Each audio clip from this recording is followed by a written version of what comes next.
We wouldn't be arguing about whether there were women and men if things didn't need to be retooled from the very bottom. That's my sense of the situation now. That is a critical conversation. Whether the God-shaped hole gets filled by God exactly is something maybe for us to discuss on the shows. You're going to be joining me for the next 9 evenings on my We Who Wrestle with God tour, and I would like you to come armed with your sharpest sword and hold nothing back. You've asked me to do something, generally speaking, I'm pretty good at, which is to be disagreeable and try to find holes in things. I'm going to be coming at it from a kind of first principles, uneducated, but I hope sufficiently intelligent perspective. And I think you could offer to the audience a really critical response that's thoughtful, so that I can see if there's still holes in what I've laid out, because I can't find any. That's what we're going to explore. I can't wait.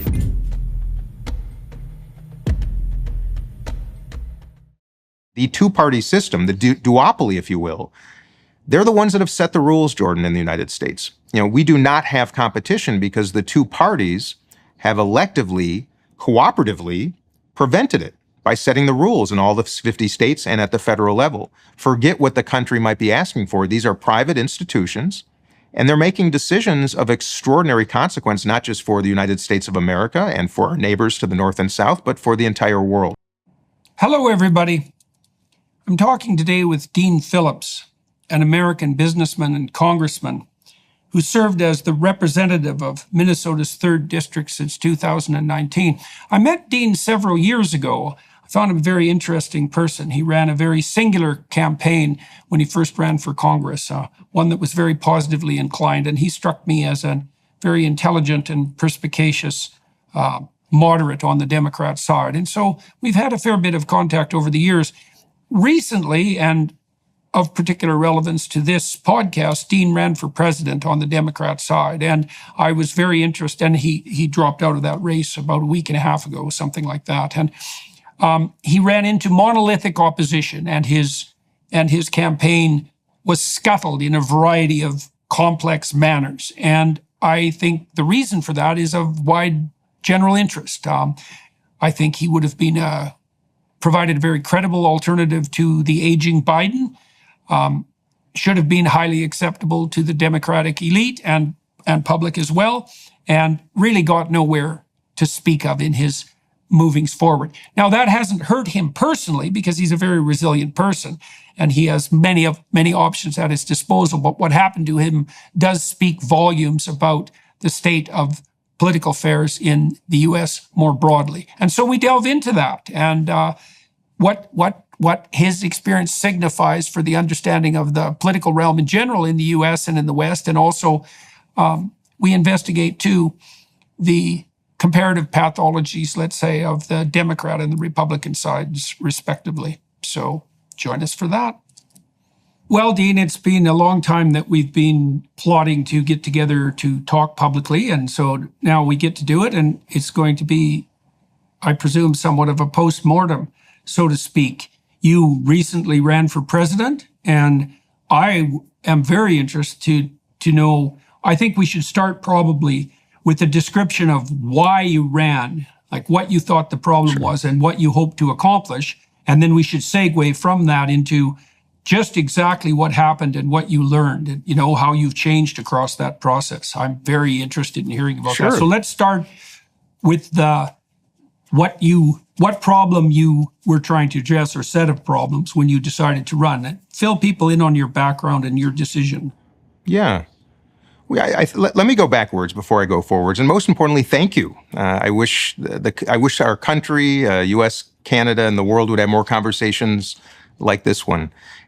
Jordan, as you know, my life started differently than most are aware. I lost my father in the Vietnam War. He grew up very poor in Minnesota, could not afford college, so he earned an ROTC scholarship afforded by the federal government to attend law school at the University of Minnesota.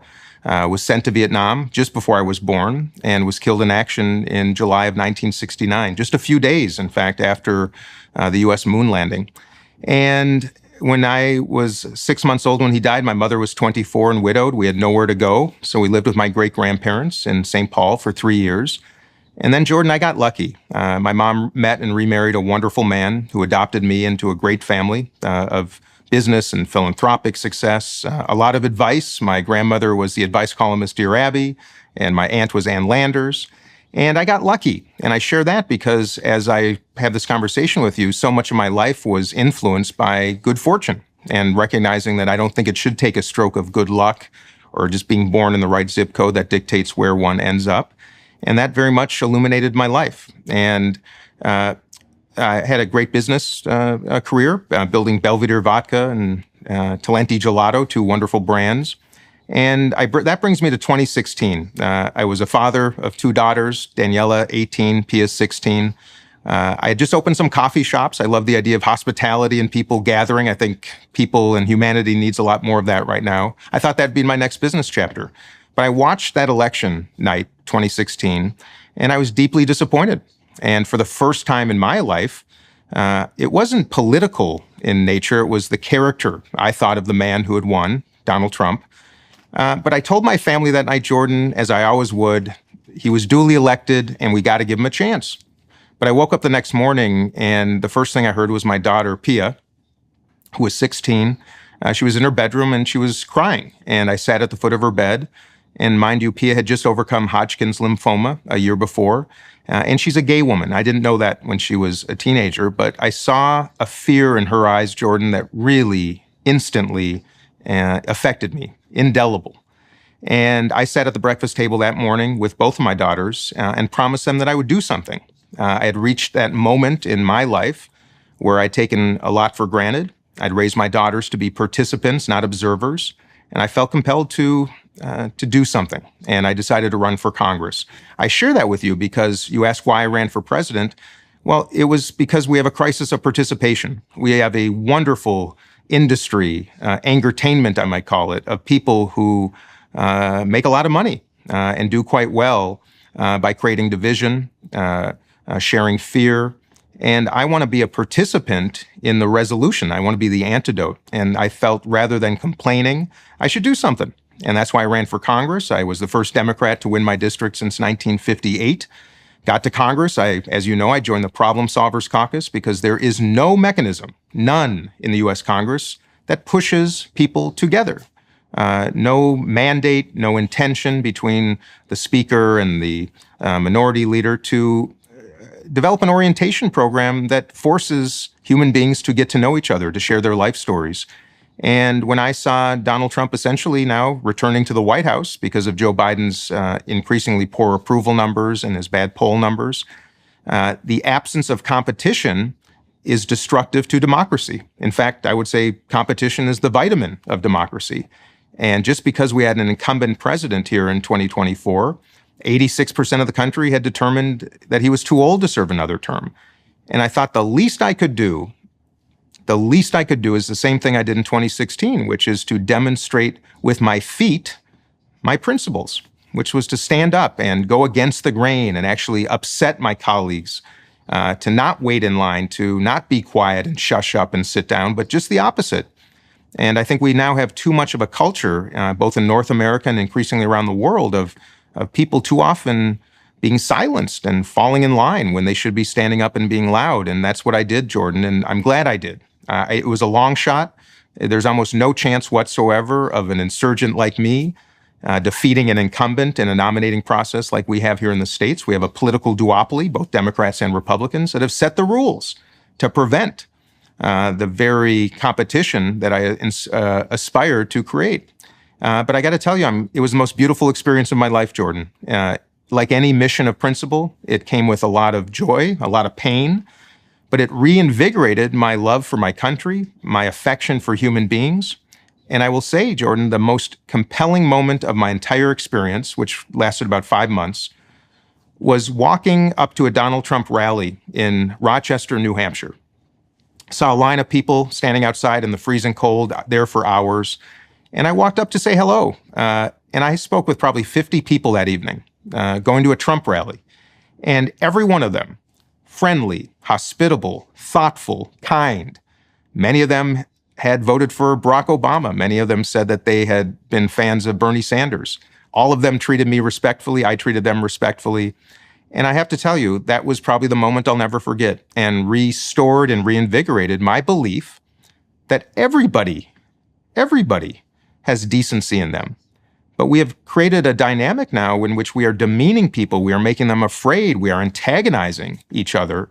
And I needed that moment to demonstrate to my own side of the aisle that the way to succeed is not through confrontation, but through invitation. And you asked why I ran for president, Jordan. That's what I wanted to demonstrate, that we need to extend invitations to one another to get to know each other, find common ground, debate, deliberate, and disagree without being disagreeable. And I'm glad I did it because that was my mission. And I would do it 1,000 times again, despite how complicated and difficult and the toll it took. So you stated during your exposition of your reasons for running that you were concerned about Biden's, the concerns you expressed were fundamentally practical. I don't imagine that exhausts your list of concerns, but the practical concerns were your belief that a better candidate than Trump for president might be found, and combined with the fact that Biden's age has become a concern and his poll numbers reflect some real uncertainty about his viability as a candidate for the next presidency. Were there other shortcomings related to the Biden administration that you felt that you might want to address on the policy side, or did you feel in the main that his administration was proceeding in the right direction, but that, well, we could take apart what you felt was inadequate about the Biden presidency, around his age, let's say? Well, let me start by saying the quiet part out loud, which is to be successful in American politics, one must abide by his or her own party's rules, by the platform. If you get out of line, if you disagree, if you take a position that is the opposite of that of your party, it is not the path to success. And that is why you see the overwhelming majority of members of Congress and elected leaders in the U.S. Knowingly violating their own perspectives and principles in the spirit of self-preservation. And I share that because I think that's an important dynamic for people to be aware of. The overarching issue in this election in the United States is the number of people, Democrats, Republicans, liberals, conservatives, libertarians, independents, all feeling how in the world can the most extraordinary democracy in the world be limited to two candidates like the ones that it looks like we'll be having in November. And that's not opining on what I think of them. I'm just saying what people are saying every single day all around this country. How are we so limited in a democracy that is supposed to be cultivating, nurturing, and promoting options? And I watched on the right a very vibrant GOP nominating contest that continued as of, until last week when Nikki Haley dropped out. But evening debates and town halls and conversation and energy. And I looked on my side of the aisle, Jordan, and we have Joe Biden, who is going to be handed the nomination, a coronation of sorts. So, and my misgivings were about the system. My misgivings were about a country that was overwhelmingly saying that we want more options. And I believe, as I said earlier, that absent competition, democracy ultimately dies. Now, when it comes to policy, so my opinion, by the way, on Joe Biden is he's a good man. I think he's a man of integrity and decency and, most importantly, empathy. But he's an old man. I'm not going to deny that. Is he incompetent? No. Is he facing cognitive decline? I do not believe so at all. Is he facing physical and communication decline? Absolutely. But that's what people see. That's why they've concluded that he was too old. But from a policy perspective, I will say that I think the southern border is a tragic oversight of this administration. It's something that I saw when I first visited the border in 2019, again in 2020. The foremost responsibility of an American leader is to keep our border secure and preserve national security. And clearly, we have a human crisis, we have a national security crisis, and now we have a constitutional crisis at our border. And having been there twice, it's one of the most appalling things I've ever seen, and is and must be the foremost priority of an American leader. That is certainly a point of difference.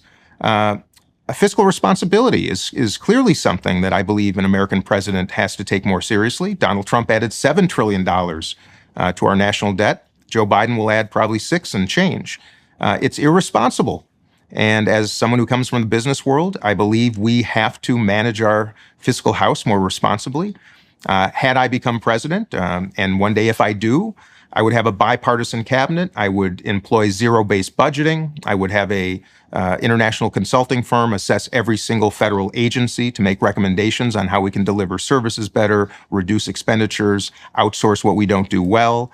I think we have to start looking at the executive branch here in America as our founders intended, which is to execute the laws of the land, not necessarily be the chief policymaker, but to ensure the integrity of our financial house, to ensure the integrity of our borders, to ensure the national security of the country. And I think the executive branch has expanded far more broadly than it should have. I believe that people are feeling that the challenges of chaos, whether it's the southern border or in cities and neighborhoods around the country. I believe costs are too high for most families. We're a country in which 60% are living paycheck to paycheck, 40% can't afford a $400 repair. People are afraid. So when I judge President Biden, there's a lot of good he did, I believe, for America. But I do believe there are some opportunities and needs of Americans that have to be attended to. I was clear in my articulation of what some of those deficiencies are. And lastly, I'll present my foremost policy proposition that I think we should consider, and I think other countries should as well. And I call it American Dream Accounts. We have Social Security in the United States in which retirees are afforded resources to live in dignity after they end their careers. But we don't complement that with something in the beginning of life. And my proposition is something called Dream Accounts, in which the federal government would offer a $5,000 investment account to every baby born in America, no matter one zip code. It would be invested in a S&P 500 index fund in the U.S. equity markets. It would grow over 18 years. Young people would have an app on their phone, track their investments. They would have classes in school to learn about financial management, about entrepreneurship. And then as a reward to graduate high school, that account would vest. And young Americans would have $20,000 to $25,000 to begin their lives. Start a small business, down payment on a home, a little bit of cash to begin their adult beginnings. And that would reduce our expenditures down the road. That would solve a lot of the challenges, I believe, in our country. And most importantly, reduce our extraordinary expenditures on incarceration in America, which exceed $80,000 per incarcerated individual. And I think these are some things that new leaders, next generation leaders, can conceive, can implement, how we regulate social media, artificial intelligence, that frankly, a man of both Donald Trump and Joe Biden's age, I don't think have that same life experience and context that younger generations can. So when I ran against Joe Biden, I was really running for generational change and for a sense of respect, the restoration of respect and decency and the golden rule, Jordan. That's what I was running for. It just so happened I was running in a Democratic primary that clearly Democrats didn't have an appetite for, at least not yet. So when I was a kid, about 14, something like that, I got involved with progressive politics in Canada. The librarian in my local school was the wife of our local representative provincially, and he was the only left-leaning politician in the entire province of Alberta. And I was attracted by the policies of the left at that time. And I'm curious about your political orientation. I mean, it isn't necessarily obvious, coming from the business background, say, that you came from, that you would naturally gravitate towards the Democrat side of the House. So could you start by explaining how your political convictions developed and why they've been maintained on the left? And then maybe we can talk, that'll enable us to talk a little bit too about things that are somewhat more political and philosophical than we delved into on the YouTube side. So first of all, let me start by saying I don't fit into the perfect political box of any party. And I'll tell you my story. I come from a Jewish family. And I will tell you, Jordan, that in America, post-war America, there was great affection for the Democratic Party as the party that prosecuted World War II, of course, was more sensitive to the Jewish community's needs. And my political hero as a kid was Hubert Humphrey, who was a 20-something-year-old mayor of Minneapolis who did extraordinary, generous gestures for the Jewish community, the Black community in Minneapolis. Minneapolis was known as the most anti-Semitic city in the country in the 1940s. It was also Hubert Humphrey. This is very little known, but it was a young Hubert Humphrey who went to the Philadelphia Democratic National Convention in 1948, was told by everybody from whom he sought counsel that if he was to issue the speech that he was planning to issue, that he would likely end his career on the spot. And it was the speech in which he implored the Democratic Party to get out of the shadow of states' rights and into the bright sunshine of human rights. At that moment, Strom Thurmond and all the Dixiecrats left the arena. Strom Thurmond started a new party, ran for president that year against Harry Truman, and won 4 states. And not only did it not hurt Humphrey's career, it actually established it. And in many ways, I think it's underappreciated, but it was Hubert Humphrey with that speech that really started the Democratic Party's migration into the civil rights movement. Now, there's no video of it. It's a very grainy recording of it. That might be part of the problem. But I also reflect on the same Hubert Humphrey that as vice president in the 1960s, vice president to Lyndon Johnson, felt very opposed to the Vietnam War. But instead of having that same courage and speaking out against it, he walked the company line. He suppressed his principles. And it ultimately cost him the 1968 election. It probably in some way, shape, or form cost my father's life and cost the lives of tens of thousands of other people. And it's that young Humphrey, though, that I really celebrated as a kid because not just because of human rights, but because of courage, to stand up in front of this arena full of people. And I went to school in 1980. This is a very interesting quick story. In 1980, I go to school and I go to assembly, and who's speaking to our assembly that day but John Anderson, Republican member of Congress, had run against Ronald Reagan in the GOP primaries in 1980, and kind of like Bobby Kennedy, left the primary and then declared his candidacy as an independent. And he came to speak to our class that day in 1980. I was 11 years old. I'd never seen a politician before. And he spoke about money in politics, and he spoke about the need for independence in politics. It didn't mean much to me. But that night I went to dinner with my family, 4 generations, my great-grandparents, grandparents, parents, and my brother and me. And I sat next to my grandmother, who was Dear Abby, the advice columnist. She asked me about my day. I told her about John Anderson coming.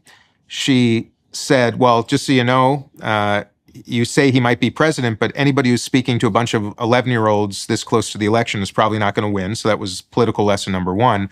But she said, Dean, are you a Democrat or Republican? And I said, Grandma, I don't even know what those are. And she said, you're a Democrat. And it was then that I learned about this affiliation between the Jewish community and the Democratic Party, particularly in Minneapolis because of Hubert Humphrey, who was the hero to my whole family because what he did in a time where the Jewish community was deeply persecuted for their faith in Minneapolis. So when you ask about the why, that's the why. It was baked into my family, and I'll leave it at this, it's this deep-seated belief that in some way, shape, or form, the Democratic Party always stood for the underdog, for the downtrodden, the separated, the oppressed, the other.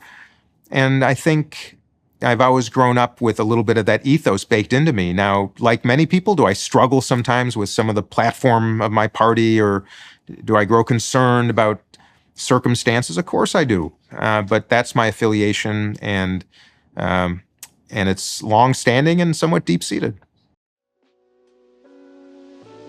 Imagine being able to transition academic papers, textbooks, websites, emails, or PDFs into an audio format that you can listen to while on the move.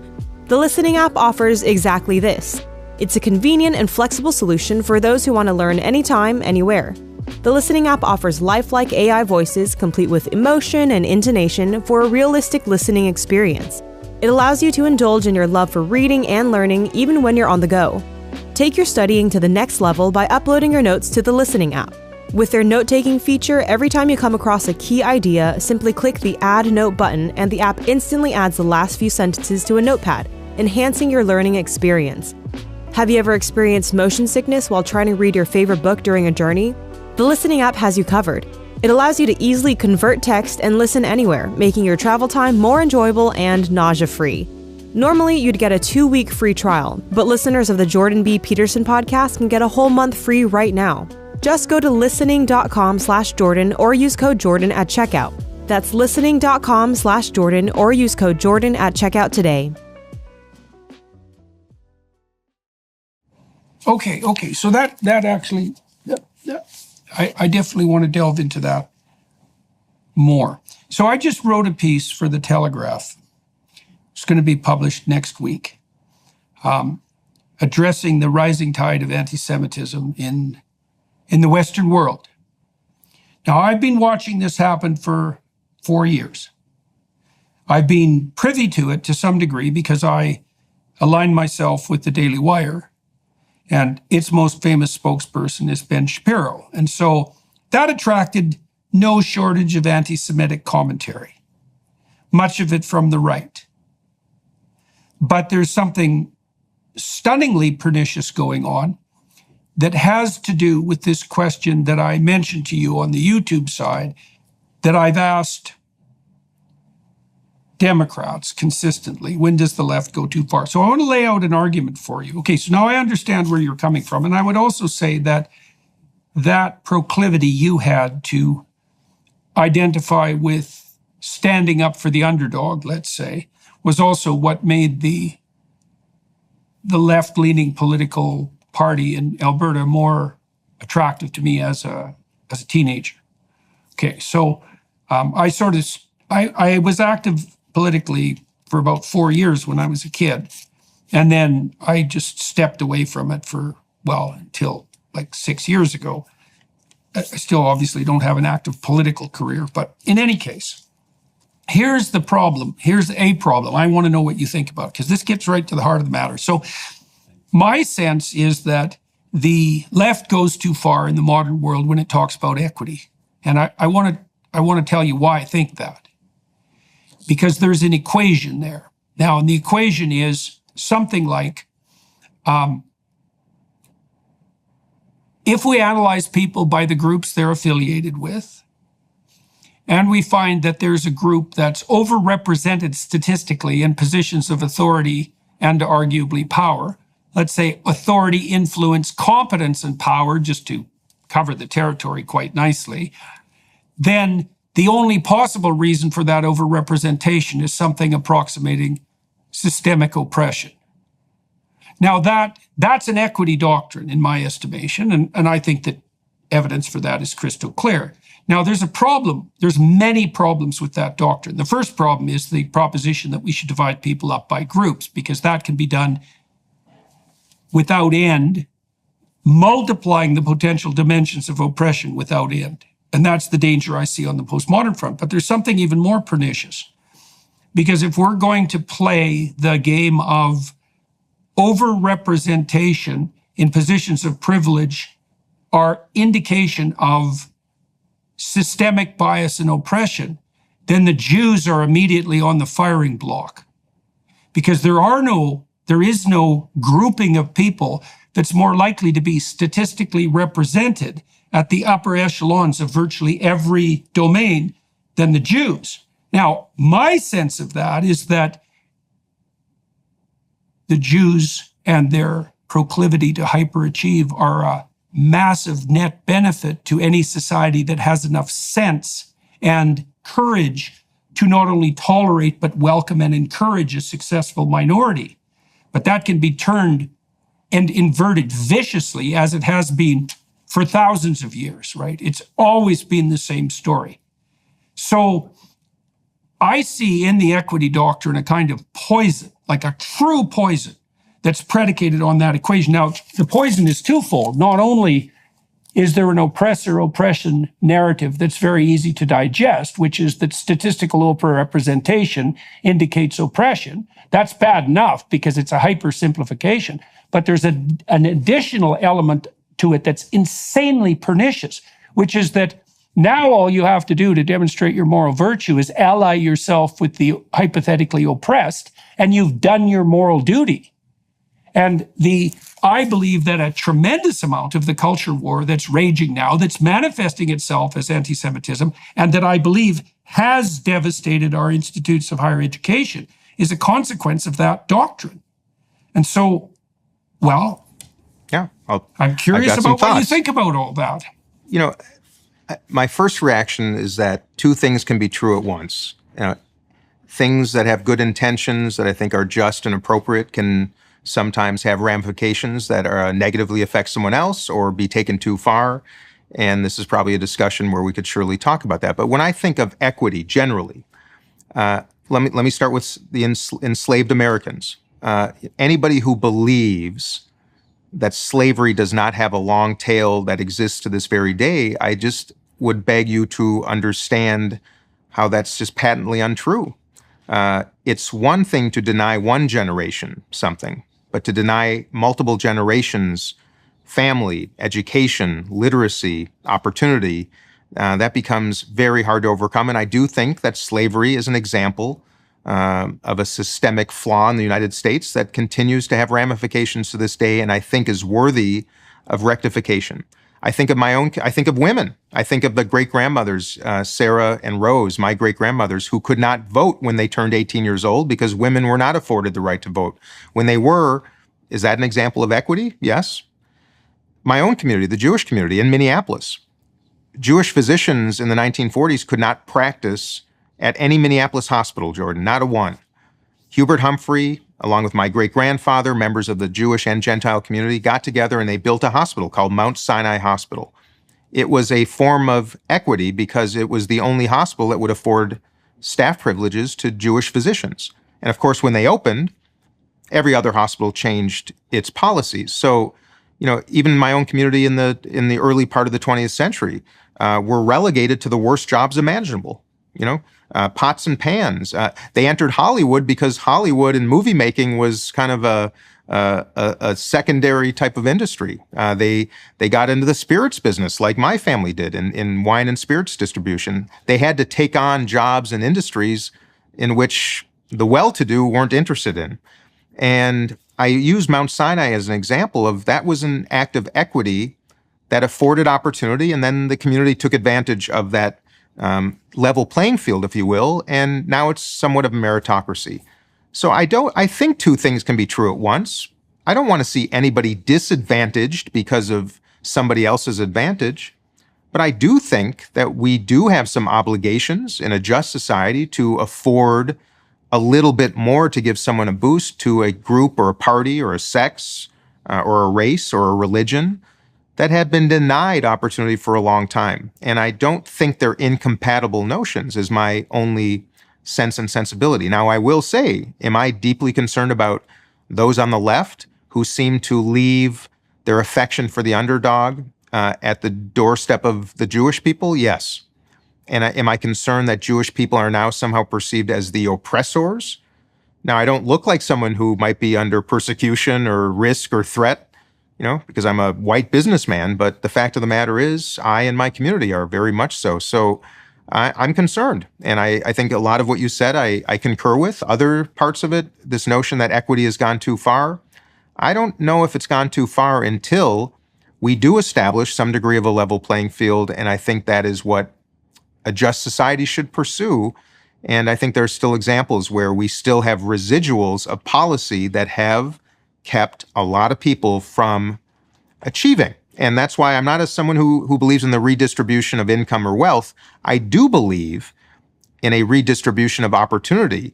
That does not necessarily mean away from other people. It simply means incrementally affording it to those who had been denied it for reasons well beyond their control. And that's my perspective, and I think it's a worthy conversation.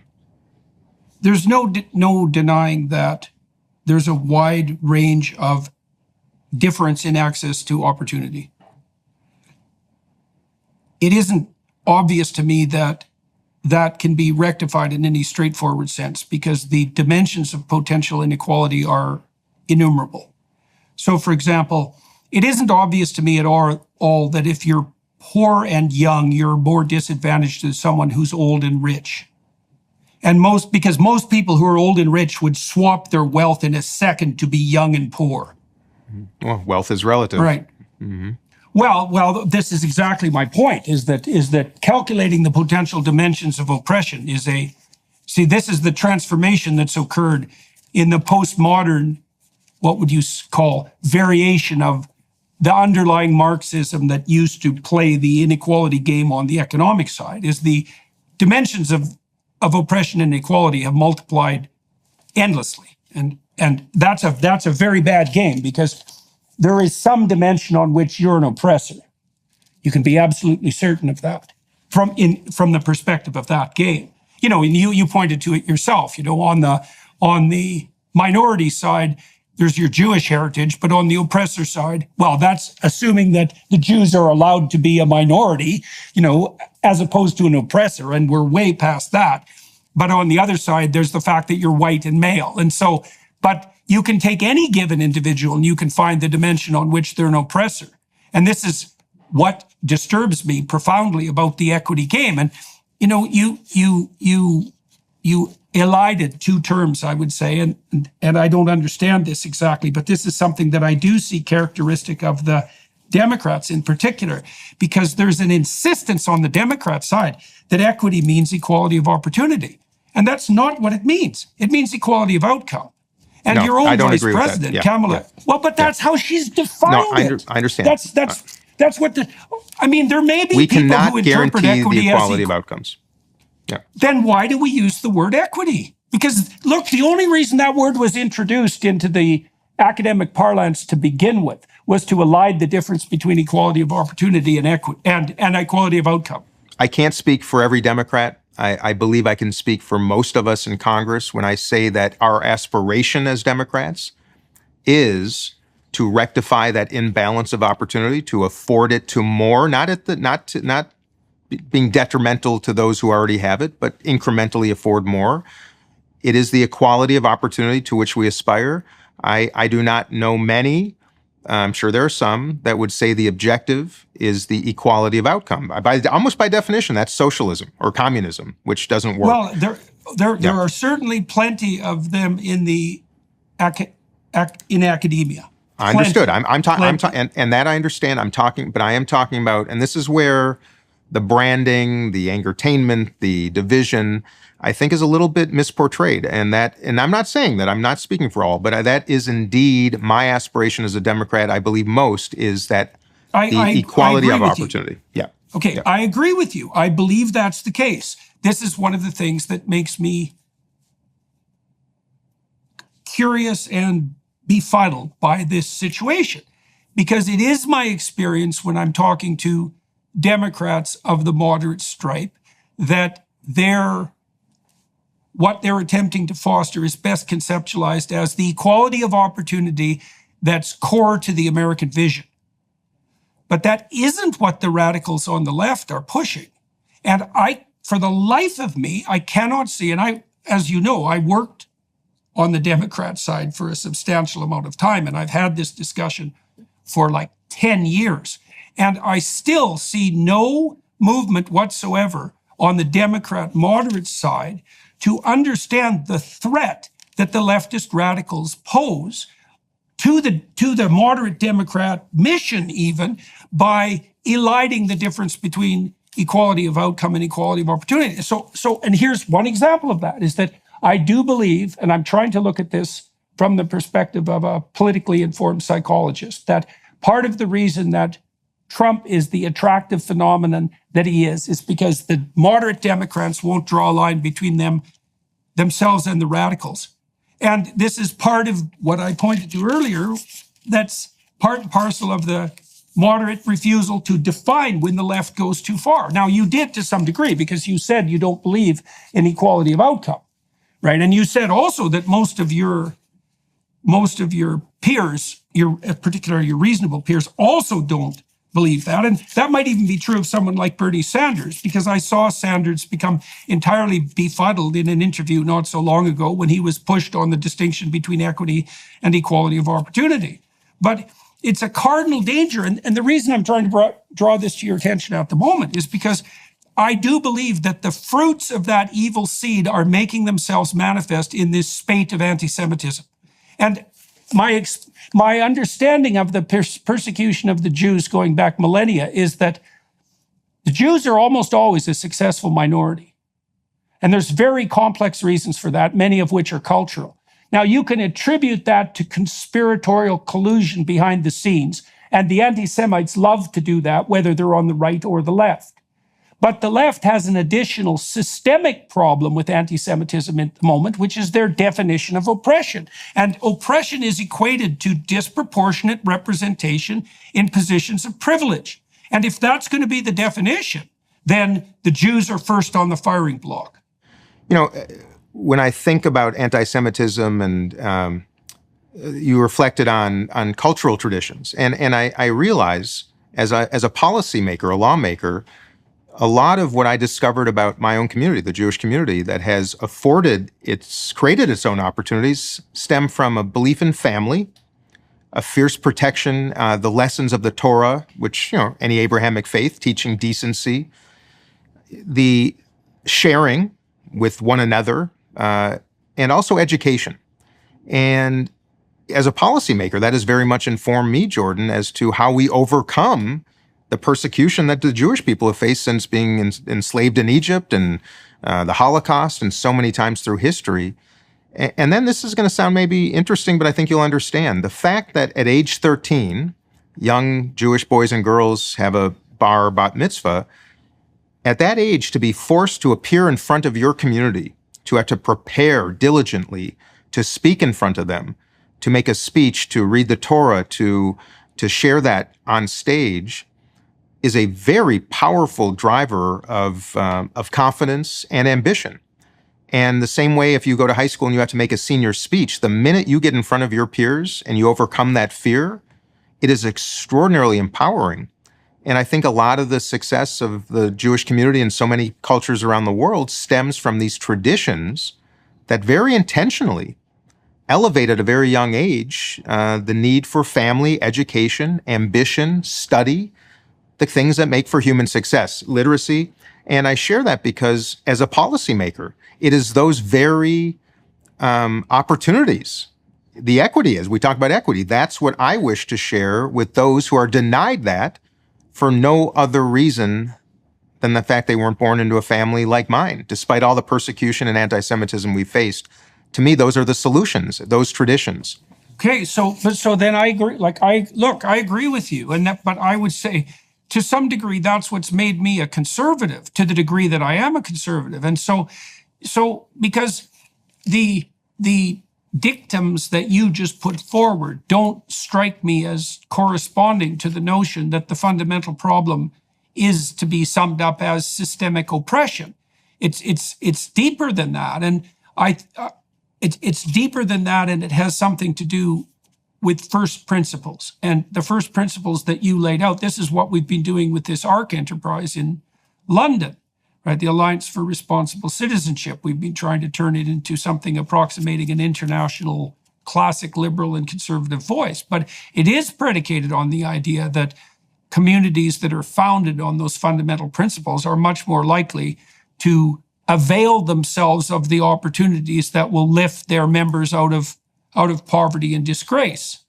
And I get it, but it also requires, to me, it still requires it doesn't mean a system of equity, but it certainly in most cases means an act of equity. Because even my community, as I said with my Mount Sinai Hospital story, or redlining, there has to be some type of an effort to at least escape the past and build a little bit of a platform, raise the platform. Absent that, I'm afraid, Jordan, that so many communities that we might be talking about won't even have the chance to practice in a meritocracy. Look, I think there's little doubt about that.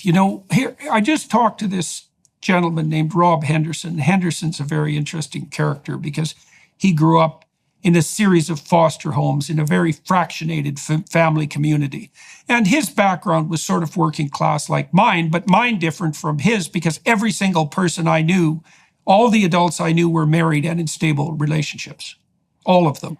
Whereas none of the adults he knew were like that. He didn't have any role models of stable relationship, right? And so I see in the radical side, on the left in particular, an assault on the institutions that provide for the equality of opportunity that you just described. And that's also why it makes me befuddled that the moderates won't segregate themselves from the people who, for example, are hell-bent on attacking the structure of the nuclear family, which I think is the minimal viable unit for society to predicate itself upon. And Jordan, that I'm not even sure it's optimal, but it's certainly minimal.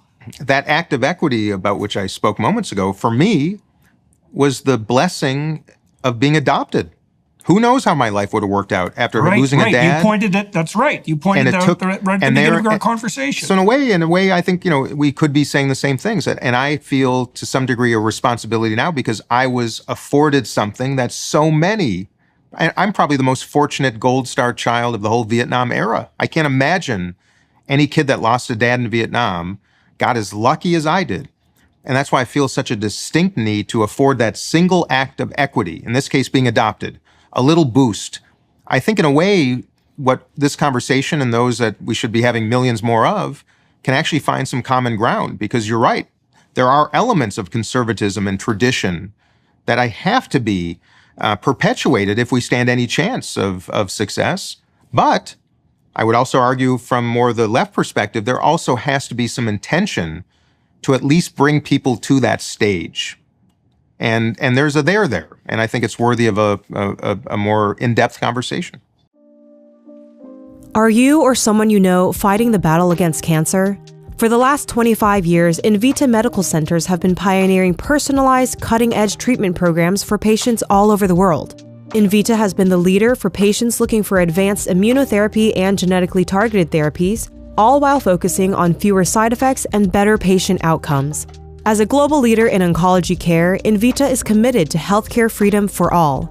They've spearheaded a revolution in employer health insurance options, empowering companies to provide their employees with access to not only top doctors, hospitals, and technologies, but also the first of its kind nationwide personalized medicine coverage. Invita is doing all of this, plus offering significant tax and cost savings, full transparency, and liberation from the grip of commercial insurance carriers. Whether you're a patient in need or a company looking to break free of monopolized healthcare insurance, Invita could have the solution for you. To learn more about their treatment options, visit invitahealth.com, spelled ENVITA health.com. That's invitahealth.com today. All right, so let's talk about that. I want to return to the policy issues at some point, but I think the more germane point at the moment, I think, is likely your experience doing this. So you had, as far as I was concerned, I'm in a strange position as a commentator on American politics because I'm a Canadian, but it gives me a certain detachment, I would say, at least to some degree. And it seemed to me that at minimum, your campaign was warranted given the polling numbers. It also struck me that it was very unlikely that the Democrats were going to rustle up a candidate who, in principle, might have a broader appeal than you. I've watched RFK. We can talk a little bit about his campaign at some point, and I think that might be interesting.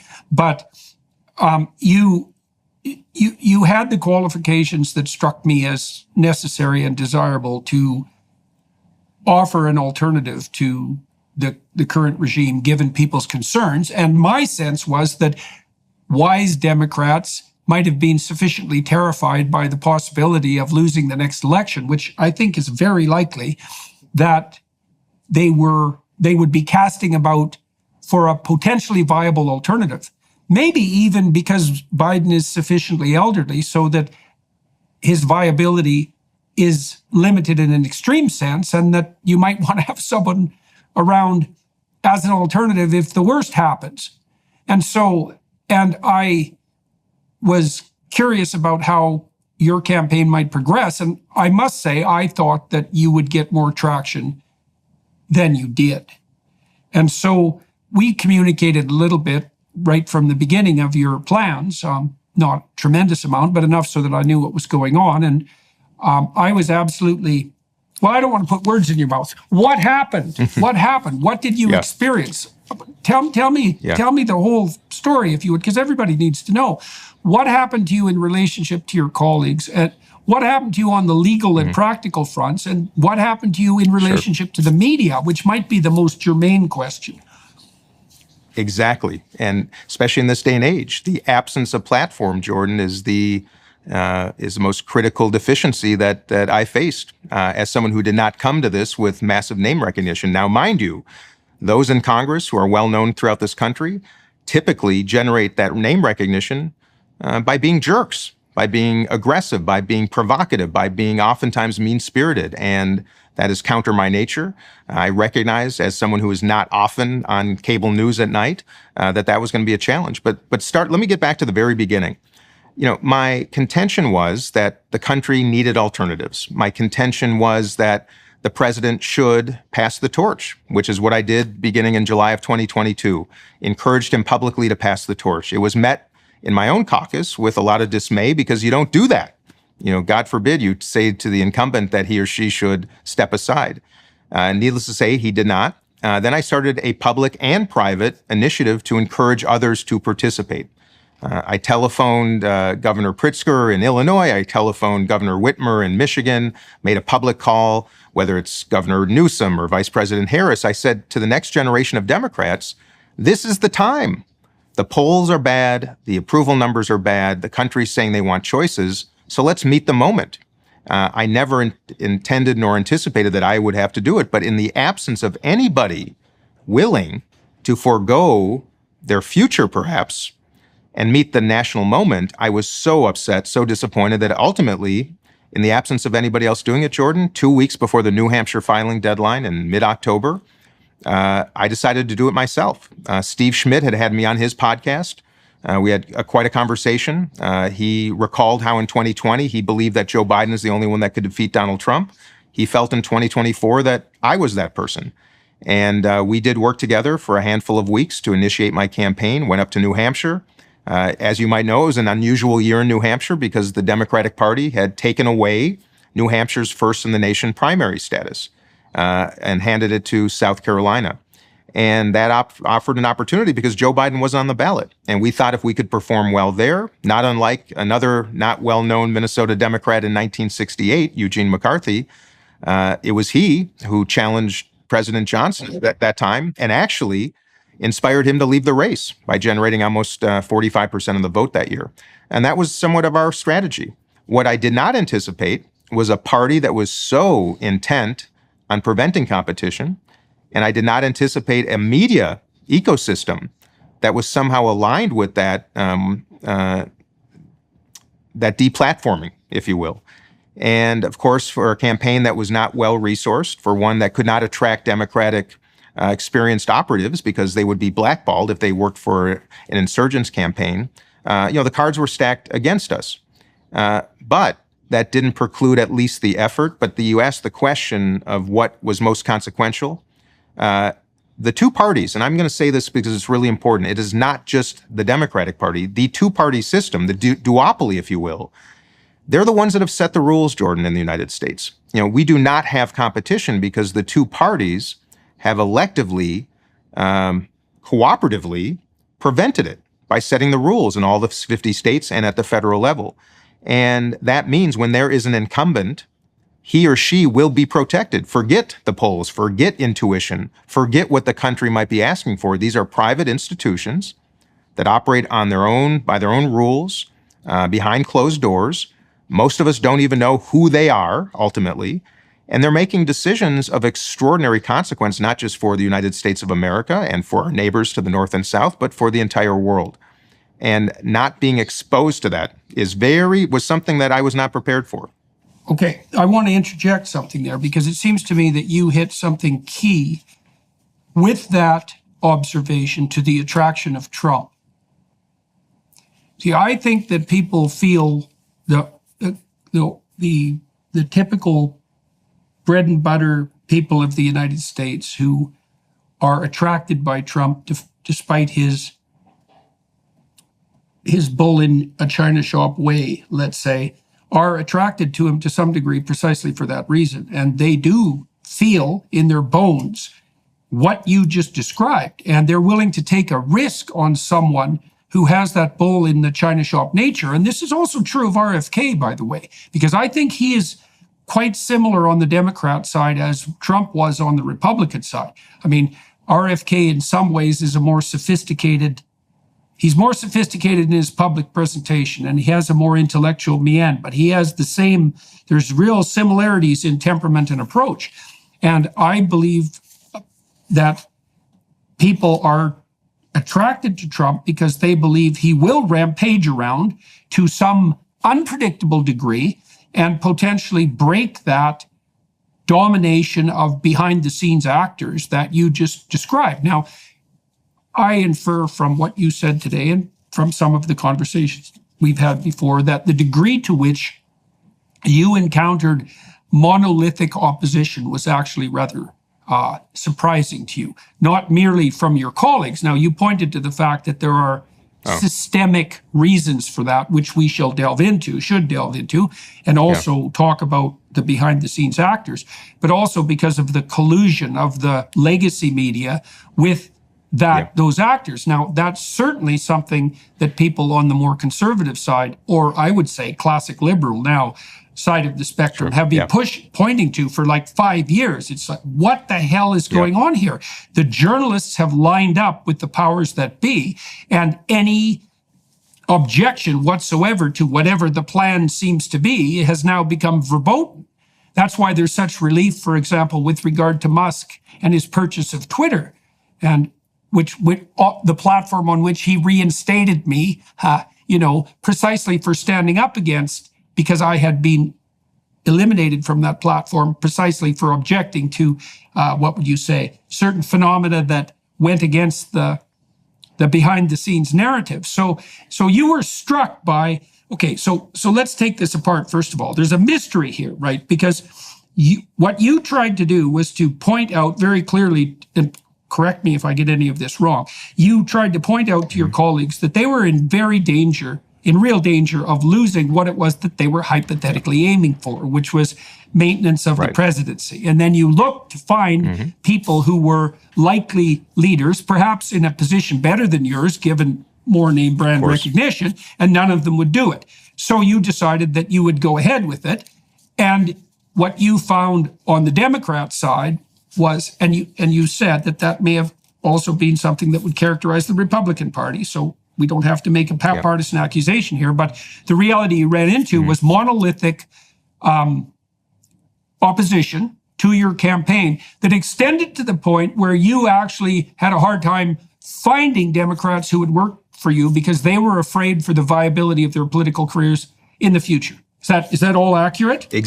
Bing, that is so accurate. In fact, Jordan, you could play the same story in 2020. If a Republican had challenged Donald Trump, he or she could have done so under the same terms I challenged Joe Biden, which is he's probably going to lose. And shouldn't we have an alternative that might actually win? But imagine if someone had done that, they would have encountered the exact same impediments and barriers that I did. And I want to speak to it because you're a better commentator on the human condition than I, but we both know that we operate with reward systems and incentives. In Congress, there is no incentive to go against your party when it comes to these decisions because it will impede your path to either maintaining your seat or to ascending to higher office. Despite the fact that behind the scenes, Jordan, my Republican colleagues during the Trump years almost universally despised him privately. And then when the cameras are on, totally different perspective. Same thing with Joe Biden. Behind the scenes, people were utterly afraid of his standing, of their concern that he's going to lose, that we need an alternative. But then the cameras came on and it would be a very different story. It really bothered me to see the same disease affecting the entire Congress. But the incentives make sense. There is no incentive to be bold or to get out of line or to offer an alternative because it will, almost by definition, end your career. Now, it's the same issue with the media. Let's say you're a journalist and you rely on a leak from the White House, on information from the White House, access to talent that the White House provides to your Sunday show or your evening cable program. If you go against them, if you disappoint them, if you object to them, or you say something or do something they don't like, they can always then go to CNN. They can go to another outlet. So we tiptoe through these minefields, if you will, of navigating the human condition. And that's where we find ourselves politically. It's where the media finds itself, because the incentives are perfectly aligned with the two parties' mandates and objectives. And they are misaligned with the overwhelming majority of center-right and center-left Americans. And I want to be really clear to people listening and watching. I have no animus towards anyone who supports Donald Trump, as long as you're a person of decency and principle and integrity. I do have animus towards Donald Trump. It's both personal, it's collective, but I want to separate the man from people the same way I would ask that people who do not support Joe Biden would also separate voters for Joe Biden from the man himself. And I want to have these conversations to also reflect on the fact that this is about individuals. I have respect for conservatism. I have respect for libertarian perspectives. I have respect, of course, for progressives. But as I have this discussion with you, I just want to make it very clear. This is the duopoly. Some call it the uniparty. It is real. There is misalignments, and most of all, perverse incentives that have to be exposed, have to be discussed, and have to be rectified. The overwhelming majority of my colleagues, strange bedfellows, want to change the system for the same reason, because it is not working any longer. So, okay, so there's one question I have that emerges out of that, which is that you would expect, if the legacy media was aligned with the political forces that currently prevail for reasons of practical access, that during the Trump administration, they would have tilted heavily in the direction of a pro-Trump stance. But I don't really think I saw any evidence of that. So, like, my sense is that the machine that produces the Democrat, the machine that produces the platform of the Democrats is exactly the same machine that produces the ethos of the legacy media journalists. And so there's a natural alignment there. Now, I would say that machine fundamentally are the mechanisms of higher education. It's more complex than that, but that's not a bad place to start. So you talked about, so there's two issues here.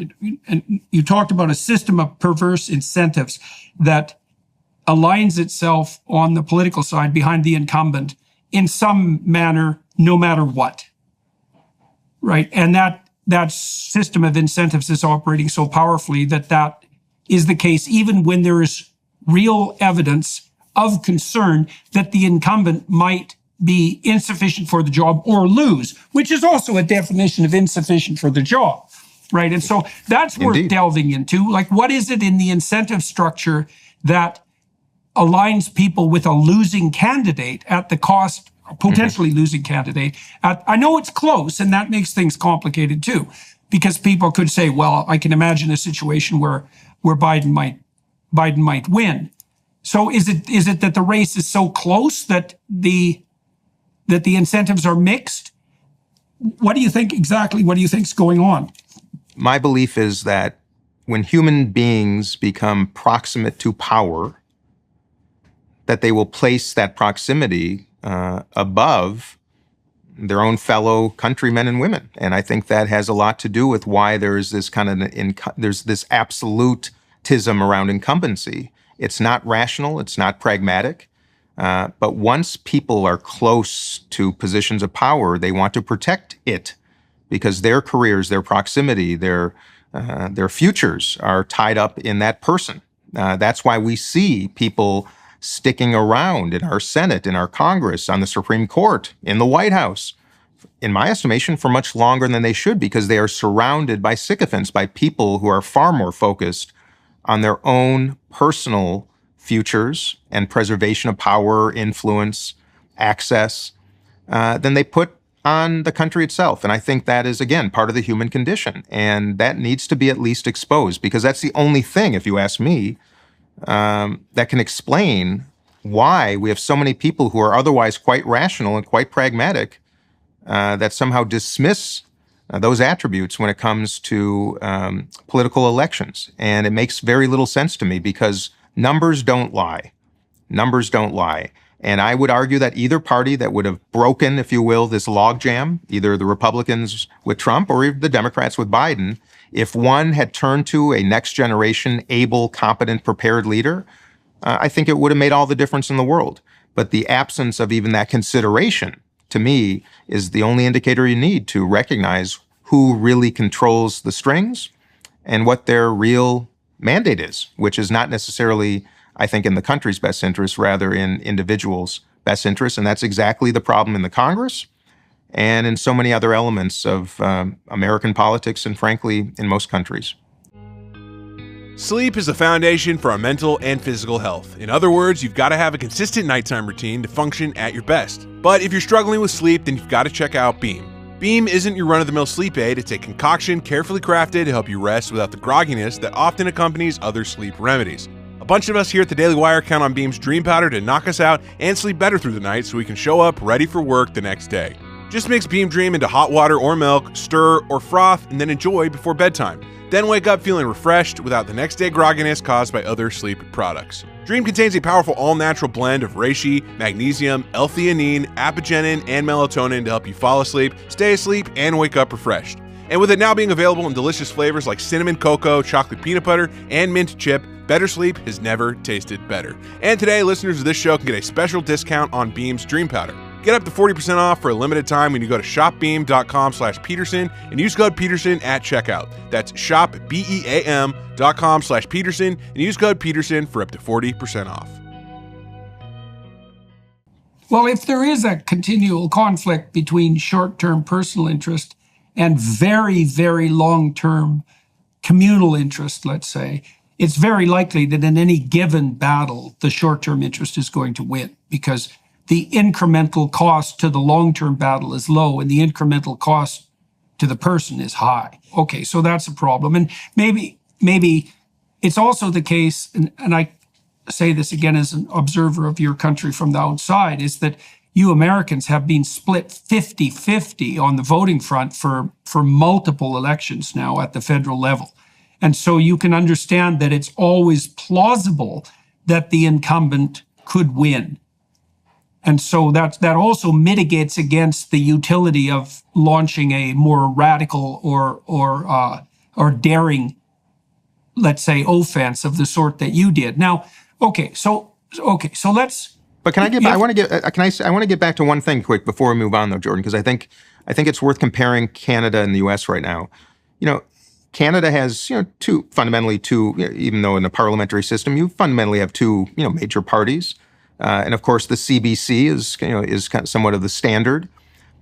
In the United States, something changed from the time I was a young man to now at age 55. And before we move on from legacy media, there is something changed fundamentally when people recognize how much money there was to be made by separating, by making this almost a sport, by making it entertainment, by the fact that we essentially have 3 cable networks dedicated to politics. Even in the sports world, there was only one ESPN, but politics was crafted to become a competitive sport, and it divided this country in such a remarkable fashion. I would argue that even, and you can opine on this, of course, as a Canadian, but in Canada, that gap, if you will, between left and right is, I would argue, narrower than it has become in the United States. I don't know if it's necessarily true, but it's positioned that way. And media has played a substantial role in having us believe that the other side is dangerous, that we should be afraid, that we have no common ground, that we do not share values anymore. And that is, to me, the most challenging circumstance we face in overcoming, because the fact of the matter is I do not believe that to be true. I do believe what we're being fed, what we're digesting, what we're being offered has so shifted this narrative into a competition rather than celebrating ideas, debate, deliberation, and even conversation like we're having right now. And I just want to make sure that people understand how media has taken advantage of us. And I do believe, as you say, the legacy media. And it has impacted this country in extraordinarily negative fashions. When I say legacy, I'm talking about cable, because I grew up in an era where Walter Cronkite told us the way it was. We had 3 channels. They all basically said the same thing. And then over the water cooler at the office, people would have their debate and deliberation using the same facts. Now we can't even discern what is fact, what is fiction. And I think that is because of cable news has really affected us in a way that I don't believe has done the same in Canada and most countries in the world. Well, I think there's more difference between the left and the right in Canada than there is in the U.S., but at the moment, there's less antipathy still. Antipathy. Yeah, although Yeah. I think that's... We won't go there for a moment. That's a neat conversation, but that's an interesting, there's a difference between the policy gulf and the respect gulf. Yeah. And although we've got plenty of things that are shaking hard in Canada at the moment. So, all right. No, I know that. So now it sounds to me, see, I was curious when I asked you to engage in this conversation, I was curious to see what it was that you concluded. And I could imagine that going two ways. One was that you found yourself even more concerned with the, what would you say, lack of flexibility of the Democrat Party and the monolith that you ran into. Or you could voice your concerns at an even deeper level and say that the monolith that you ran into was actually a reflection not so much of the intransigence of the Democrats per se, but a reflection of something that's more systemic and deeper. And so it sounds to me like you've landed on that side of the decision. Yeah. Is that the latter? The latter. Yeah, the latter. And I say that, Jordan, because first of all, I believe it to be true. It is systemic. It's a result of two parties protecting the duopoly. That in my business experience, a duopoly is always what I try to disrupt. We did it with Belvedere vodka. Stoli and Absolute were the two big brands. We came in Belvedere, did very well. Ben & Jerry's and Haagen-Dazs and ice cream. We came with Talenti Gelato. And now I see Democrats and Republicans in this systemic competition that is kind of a race to the bottom too often. And I think that is why so many in this country find themselves so disenfranchised, so angry, so upset, so unheard, because no longer are representatives incentivized to attend to those concerns and challenges. They're incentivized to simply win and beat and win and beat. And that's why I have to say, I understand the attraction of Donald Trump to so many tens of millions of Americans. Someone who has said to them, I understand you. By the way, Donald Trump, in my estimation, Jordan, was a man who went through very similar circumstances in New York City, a man who aspired to be part of the social scene in New York, of the philanthropic scene and the clubs, and he was not accepted in Manhattan. Now, forget the fact that he's a wealthy man and a billionaire.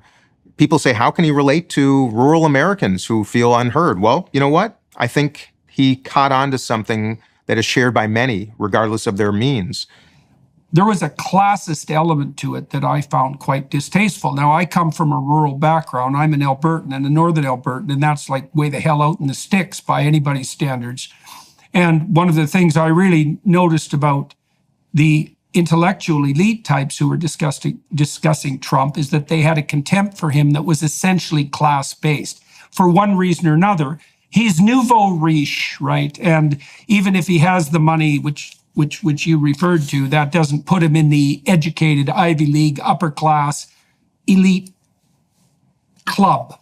And that's also a club that many Americans aren't going to aspire to. And part of the reason they also appreciate Trump is that the typical striving working class person who might dream, for example, of having his or her own business can imagine being rich like Trump, but can't necessarily imagine being Ivy League like the New York elite. And so there is a fundamental dimension of alliance there that's quite obvious, I believe. And Trump plays, whether that's real or not, and I think it is real, at least to some degree, Trump is extraordinarily good at that direct communication that makes people feel that they're being listened to. And he also doesn't hide behind his speechwriters.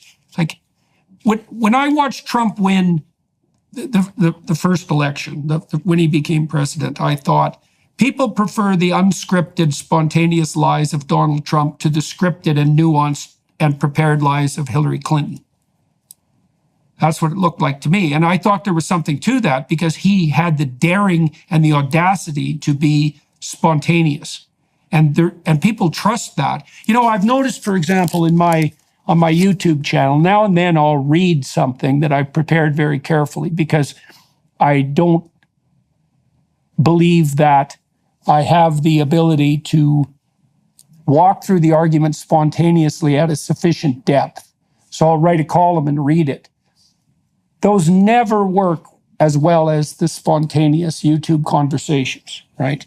No, it's human. People want to identify with someone who appears to be human and, to your point, fallible and imperfect and mess up sometimes, but authentic, I think, is the word we're looking for. And yes, politics is so scripted. Everything is talking points and well lit and perfectly planned. And yes, I understand. That's my message to my fellow Democrats right now, is we got to start listening more. We got to start showing up in small towns around America. We can't talk like professors. We should be listening. We should be not talking as much as listening. There's not so much a massive policy gulf in America. I think that is a construct of media. It is the gulf, if you will, and the gap is like in any relationship, whether it's a friendship, a romantic relationship, a professional relationship. People want to be affirmed and they want to feel heard. And in the absence of that, which is, I think, the great shortcoming of my party right now, in the absence of that, people will migrate to whomever makes them feel heard. And they will forego and dismiss a lot of negative characteristics simply because it fulfills that basic human need to be understood, to be not demeaned or disrespected, but to be heard. And that is, to me, the root of politics. It's humanity. There's no difference between a competent leader and someone who listens. Those are the same thing. Bingo. Yeah. Now, Joe Biden is a man of empathy, but he is not perceived by, I think he's perceived by too many Americans as not someone who understands how they're feeling. Now, Donald Trump has made people feel like he gets it now, but he's not a man of great empathy, having sat across the table with him, obviously. So there are some massive disconnects. In fact, when I say not a man of great empathy, a man of almost zero empathy. But the power of making people feel like they're heard is the most magnificent tool in any politician's kit, and he's doing it better. And that's my message to the president and to my fellow Democrats, that we have a lot of work to do, and it's the easiest work one can do, making someone feel heard and appreciated and understood. Can you contrast the experience you had in relationship to the legacy media and the experience you had at the hands of you were on a number of podcasts that you got some traction online, although very little in the legacy media. What did you see as the difference? And do you think that your explanation that the legacy media broadcasters that could have focused on your campaign failed to do so because they were concerned about foregoing their access, do you think that's a sufficient explanation for the degree to which you were locked out of the show? Yeah, look, I'm a business person, Jordan, at heart, and the answer is yes. There was a disincentive to platform me because the risk and reward, the opportunity cost, if you will, did not work in my favor. Now, to your question about new media, that was the most magnificent part of my campaign, was the discovery of so many remarkable platforms. Most importantly, long form like this. How can you get to know somebody when you're on television for 3 minutes with a journalist who's got to move on to the next segment, within 30 seconds, and they're there to get a wow moment, right? You can't learn about who somebody is, and if you don't know who someone is, how can you trust them? Why would you vote for them? With the podcasts I did were remarkable. I learned about myself. I opened my heart and mind to issues I hadn't considered.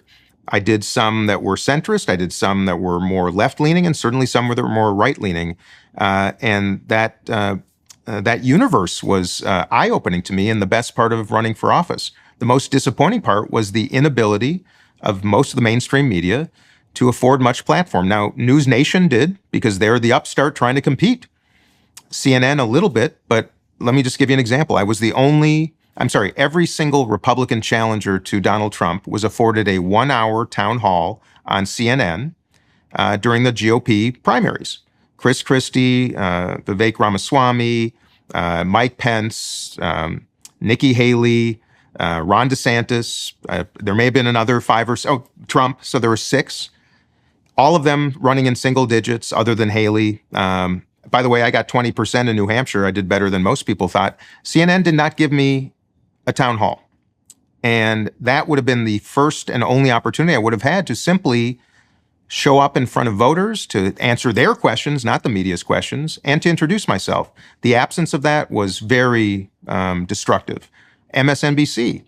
I'm the ranking member of the Middle East Subcommittee on Foreign Affairs. During a war between Israel and Hamas, I wasn't extended a single invitation over 4 months to appear on MSNBC. The one invitation that came was the morning after the South Carolina primary, where Joe Biden was certain to do very well, because that is where his last campaign really got its start. So it gives you an example of incentives and disincentives. And Fox News was far more hospitable. Just about every show invited me, afforded me some platform, and not in a way that was designed, in my estimation, to only try to say nasty things about President Biden. They gave me an opportunity because, of course, for them now, there's nothing to lose. So the answer is yes, that's how it works. I think that is the only explanation. It might be different. Now, Marianne Williamson, she ran in 2020, she ran in 2024 again. Never afforded platform. Now, they'll tell you, well, it's because she polls so low. Well, we all know this is a chicken and the egg, Jordan. I think it's a responsibility of mainstream media. You're also a much more credible to afford candidate. platform. You are also a much more credible candidate. But that's my point, is neither of us. But neither of us were afforded that opportunity. Okay. But yes, but new media afforded great opportunity. And but for that, I probably never would have had a chance at all. Mm-hmm. Okay, so let me drill down on something that's a little bit more pushy here, if you don't mind. Sure. Well, okay, so because I am trying to sort this out. So I think one of the reasons you're pointing to, one of the reasons why Trump is so attractive, another one of the reasons why Trump is so attractive. See, the degree of collusion between the Democrat powers that be and the legacy media is stunning to me. And it's not only the legacy media, right? It's happening behind the scenes in a terrible way with the large tech companies. So, for example, my interview with Robert F. Kennedy was pulled by YouTube. Now, I watched the American press flip out about hypothetical Russian collusion in the last election.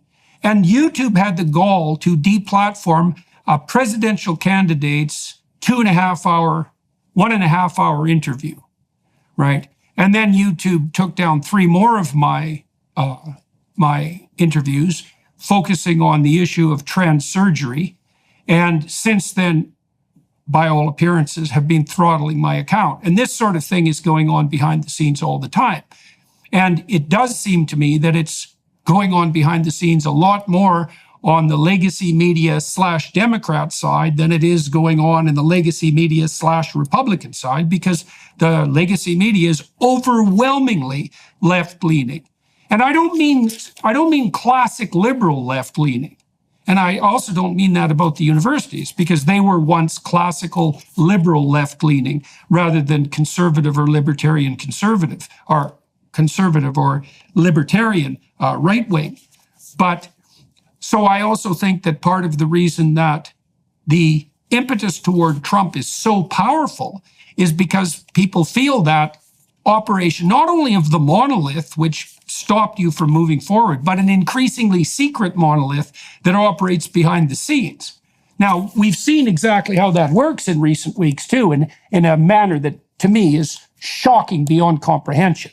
And that was Google's release of Gemini, which was especially on the image generating side, which, do you know that not only did they train their AI system on a corpus of knowledge that leans left substantively, but they retooled the prompts that their users offered when they were generating images and other queries. They technically re-engineered the questions so that the presumptions of the DEI squad would be interjected into the questions themselves, which meant that Google was conspiring not only to mess with the ideas that people had, but with the facts themselves that were offered for their apprehension. And it's the feeling of that sort of thing happening. And I can't help but see that collusion taking place more at the moment, more on the side of the left. Now, that could flip in a moment and might. And it'll be hell to pay for the left when that happens. But that's, so I'm willing to, I understand your concern for the structural inadequacies and the perverse incentives that made the emergence of a monolith against you more likely. But it seems to me that there's something else going on here that is more characteristic of the Democrat side of the argument that is also deadly and dangerous enough so that the probability that the presidency is going to be delivered into the hands of Donald Trump is very, very high. So that's a rough question, and so I'm curious about what you think. Well, I don't know if I heard I don't know if I heard a question. First of all, I'll confess to you that I don't. Yeah, well, I don't know, and I'll be forthright. I don't know the answer. I don't know what I don't know. In fact, maybe that's called humility in the old days. I don't know how it works. I'm a member of Congress. Everybody watching, listening would imagine I should know everything about how it works. Well, the fact of the matter is I do not. What I do believe is that the legacy media about which you speak should be intentionally offering perspectives on both sides of a subject. I would love to see, Jordan, a weekly national show that would have a Republican and Democrat debate an issue of the day to demonstrate, to model. I don't know what's working behind the scenes. I don't know, without the evidence, I would never share that why I was deplatformed or not included. I've surely tracked what you've just shared about censorship and deplatforming. I don't know if that's actually happening. I don't know if what happens on the right. But all I do know is that we have reached a point where truth is hard to discern, where people are condemned so quickly for having an opposing view that they're essentially silenced. And I think when I say we, I'm talking about all of us, progressives, liberals, classic and otherwise, left and right, conservative, libertarian. We need a platform by which we can have these conversations. Some of them are tough. You know, I have different perspectives on a lot of things than you and you from me. But I am disappointed in any media that will not intentionally and with vigor promote and offer platform to opposing views. And that is why I'm deeply, deeply concerned, period. And by the way, I think that is I shouldn't say that. The right has offered more invitations, I would say, than the left. Now, I think that's also pragmatic because they want someone to be provocative, but I do think the same circumstance appears on both. We tune in to what feeds our own need for affirmation, and I think that's dangerous. And I think that's why I'm grateful to be speaking with you right now. I think we need more of this. We need to do it in a thoughtful manner. I'd like to dive into tough subjects too, because that's what makes all of us better. And I do not see any platform, left or right, offering that opportunity right now at a time where I think we need it more than ever. Yeah, well, the thing is that the YouTube ecosystem that you had some success with communicating with actually emerged and then was shaped as a classic liberal / conservative alternative to the legacy media. And I mean emerged and was shaped. I mean both of those very specifically. It emerged because none of that was happening in the legacy media. And then it was shaped because commentators, we'll take Joe Rogan, for example, who were not only left-leaning, but clearly progressive, were tilted hard in the conservative / libertarian direction as a consequence of their experiences attempting to engage in straightforward conversation. And that's happened to virtually all the podcasters that I know. And so, because they encountered the same monolith that you encountered. And like this YouTube example, let's dive into this. This is a very unpleasant topic as well, but we might as well hit some unpleasant topics. So a number of my videos were taken down. Now, YouTube had left me alone for years, which I was quite stunned by. They would slap on warnings now and then when I dared to discuss such things as climate change. But by and large, they left me alone. And I didn't have a lot of evidence that there were any shenanigans behind the scenes. But that changed when I started to question the trans narrative. And that's something that I'm very actually irate about in a very fundamental manner. Not least because, yes, I want to hear, and I'd love to engage in this. I'd love to hear your take, and I'd like to share mine. My take is that the surgical butchers and their enablers have been sterilizing and mutilating children with the aiding and abetting of the progressives and the medical community.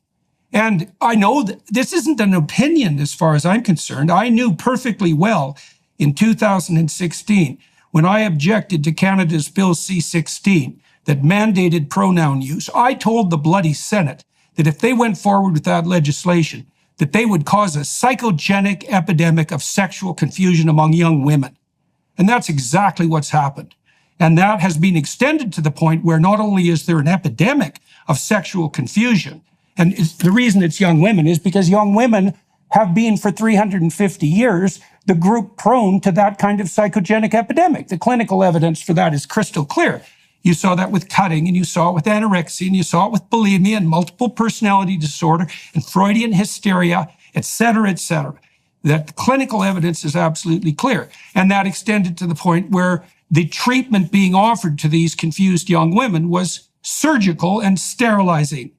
And I knew the data that suggested that that was all well and good because they were at risk of suicide was utter nonsense and pathological lies. And of course, that's been revealed in the last 6 months as European country after European country has desisted from the gender-affirming care path as they've been forced to recognize that the evidence that supports that pathway is not only lacking, but opposite. And England yesterday, the UK, announced that they would ban so-called puberty blockers for use with minors. You know, and you could be sure they did that in the face of substantial opposition. Well, I'll tell you, that's one mob you don't want to go up against. That's for sure. And so is it your contention that so in this case you believe government policy has actually created sexual confusion amongst young people? I don't believe it.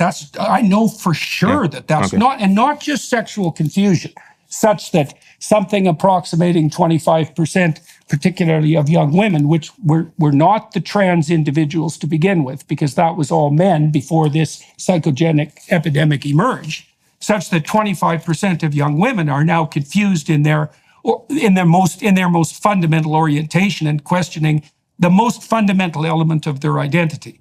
Now, if one is 18, so I'm just so I can clarify.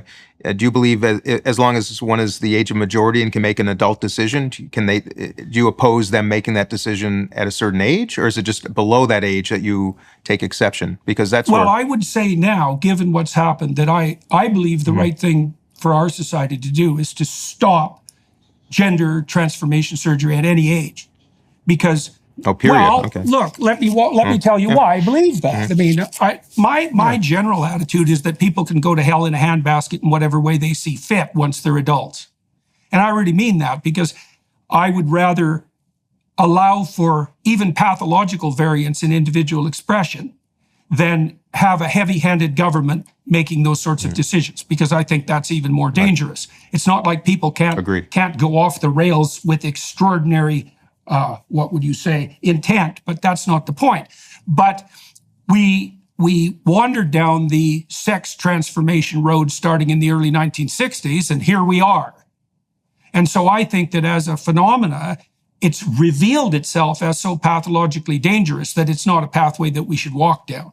So now I'd be willing to have a discussion about that, because I think the issue of consent as an adult is relevant, but that doesn't mean that as an adult you can just consent to any old medical procedure. You know, there are people who are now requesting double genitalia, for example, or what would they call that the Ken doll look, where there's no genitalia at all. And, you know, at some point I'm starting to think maybe the surgeons who are profiting by exploiting such, I would say, pathology need to be stopped in their tracks, because at some point it becomes not surgery at all, but a form of barbarism. And I think we're well past that point.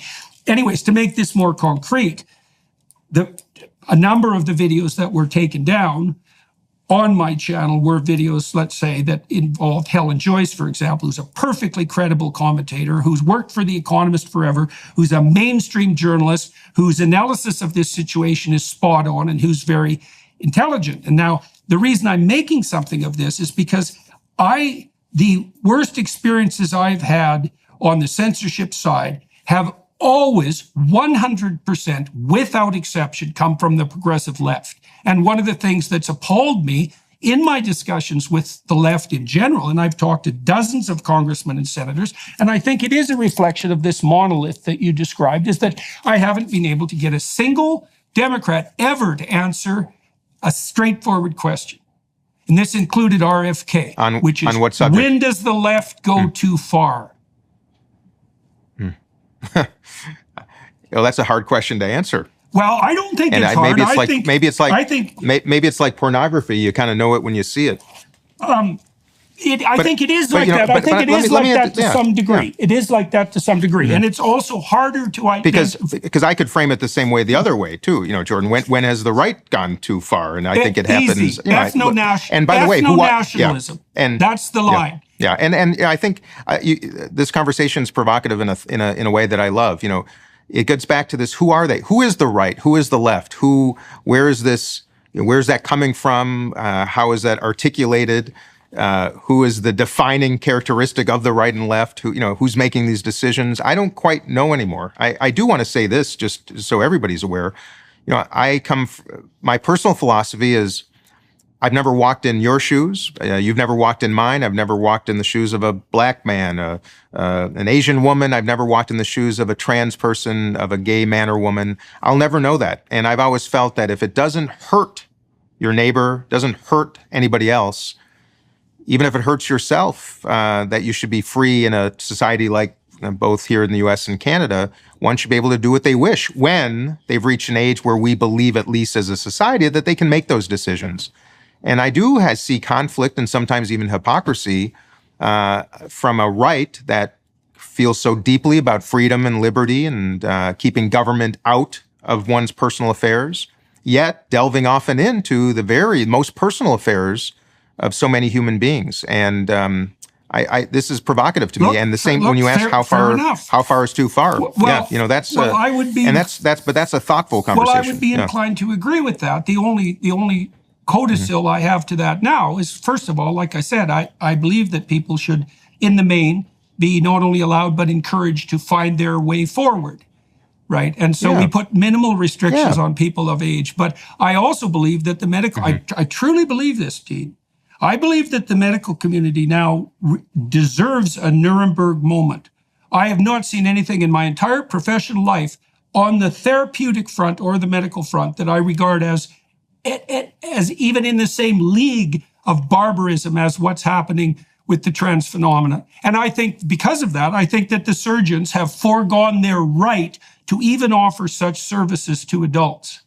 Interesting. And what you provoke in me is this recognition that left to their own devices and profit, doesn't matter if it's politics, it doesn't matter if it's surgeons, therapists, you name it, there will always be people who take advantage of others if they can make money doing so. And I think in a way, that's kind of the overarching maybe umbrella of our conversation right now is how do you discern, what is just, what is right, what is reasonable, and how do you discern who is operating authentically and who is not? And I think we are now facing this great challenge of what is real and what is reasonable and who is making money from it. And a lot of people are making money off a lot of us, Jordan, you know this as well as anybody, looking out for themselves and not recognizing perhaps the tragedies that they're leaving in their wake. And I'm not assigning that to what you just said. I'm just saying that I think it's fair to explore that in a lot of categories right now. Well, I think that's actually something the libertarian right and the left could agree on. I mean, one of the things that's really struck me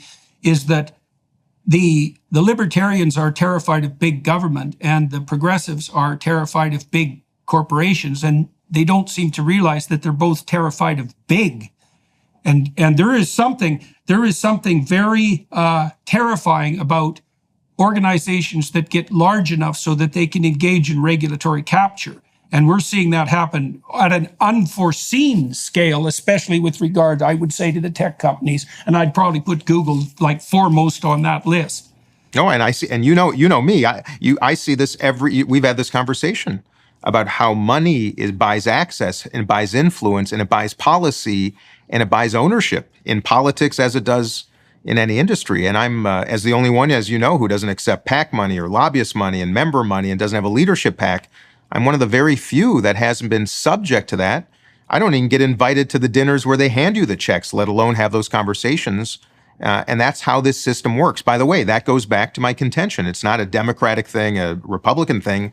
This is a systemic thing that, though big, whether it's big money, whether it's big industry, whether it's just big mobilization, of course, big wins in Washington, period. And therein lies the great struggle, I think, in democracy right now, is how do you give voice to a minority that deserves and needs to be heard? And it's not always the same minority. It's categorical. Well, so this is probably exacerbated by a more recent phenomena. So if we're thinking about this at the most general level of analysis, one of the consequences of the virtualization of the world is that the arena for gigantism has expanded substantially, right? So because we're all interconnected, so there's a high proclivity for the winner to take all, right? That's the famous Pareto conundrum, is that it's always a minority of people that control the majority of the money. It's also a minority of people who do most of the productive work. And what that means is that the larger the playing field, the number of players doesn't increase, but the size of the players increases as the playing field increases.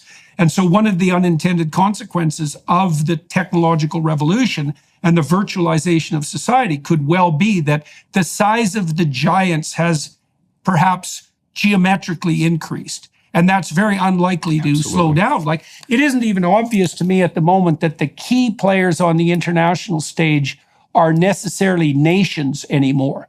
They are to some degree. No, individuals. Well, right, exactly. Individuals. Exactly. Elon Musk has not just more capital than imaginable, but because of the acquisition of X, the extraordinary reach that it was unimaginable even just a decade ago. And the fact that we have individuals with the resources to actually send spaceships to the moon.